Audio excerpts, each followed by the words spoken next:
My name is Mohammed Barre. I'm the Secretary, Peace Building and Conflict Management, a Directorate in the Ministry of Internal Security and National Administration. Generally, this is the department or the directorate that has been dealing with peace building issues and conflict management for a long time. In 2014, there was a sessional paper number 5 of 2014 on national policy for peace building and conflict management. That was the first, of course there were many other initiatives, but that was the first recorded initiative towards peace building and setting up a legal framework for it. Then down the line in 2023, there was need to review that sessional paper on national policy and peace building and conflict management that now necessitated the creation of the independent panel of advisors. This was spearheaded by the Ministry of Interior and my minister, the minister in charge of internal security and national administration, created that committee, and they were mandated to review what was discussed in that sessional paper number 5 of 2014 among other terms of reference. So those were the initial steps which led to where we are now. This committee, as you are aware, or the independent panel of advisors, did a lot of work. They've gone around the country and put together a wonderful document. This document was revised and analyzed, and it has the contribution of anybody who had the time, any Kenyan who had the interest of presenting a document through the media, through all social media, meetings, and all sorts of methods of gathering information were utilized.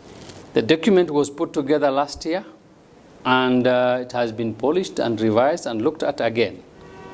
Finally, March 1st, 2024, it was presented to His Excellency, the President of the Republic of Kenya. He has met the committee and accepted that this is a document that is actually not peace architecture, but the architecture of this nation. It is the building of a nation, not only peace. And that has really bolstered the feelings of the members who have been working on this. Through the relevant authorities, the document was ready. It got to the attention of the UN Peace Commission.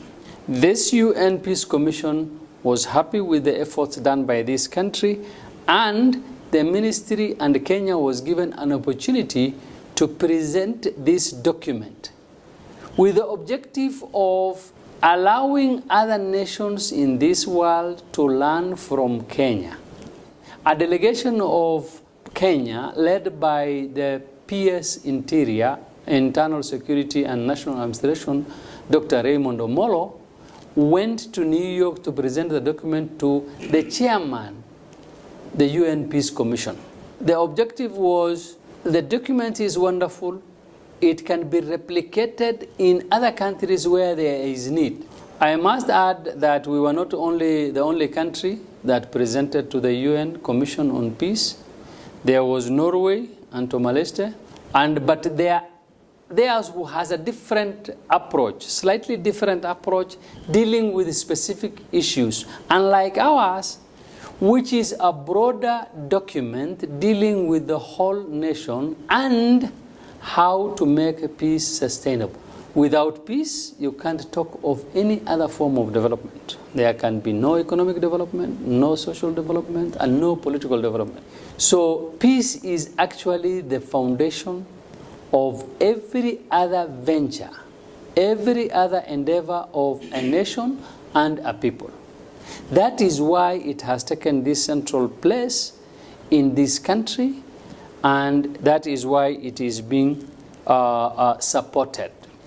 Our focus now is to ensure that it does not become a document that gathers dust in our shelves. The most important thing is to implement. How do we implement? We have shared with our ambassador in New York, Ambassador Martin Kimani, and he is of the opinion that this requires multiple and multi-pronged approach to ensure that we implement, because implementation requires resources.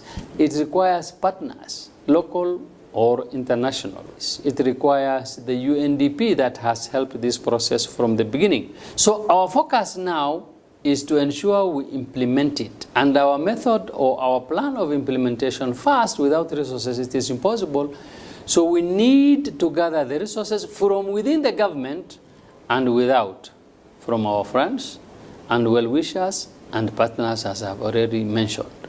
In the process of implementation, it cannot be uniform or blanket implementation across the country. The country is divided into 47 counties and over 300 sub-counties, and of course the major regions are 8. Each county among the 47 counties has its own challenge. So we will have a tailor-made approach for each and every county. We'll break the country into counties. There are counties that are naturally peaceful, but still there are challenges that will require to be addressed by this document under the leadership of the National Steering Committee on behalf of the Ministry of Internal Security and National Administration.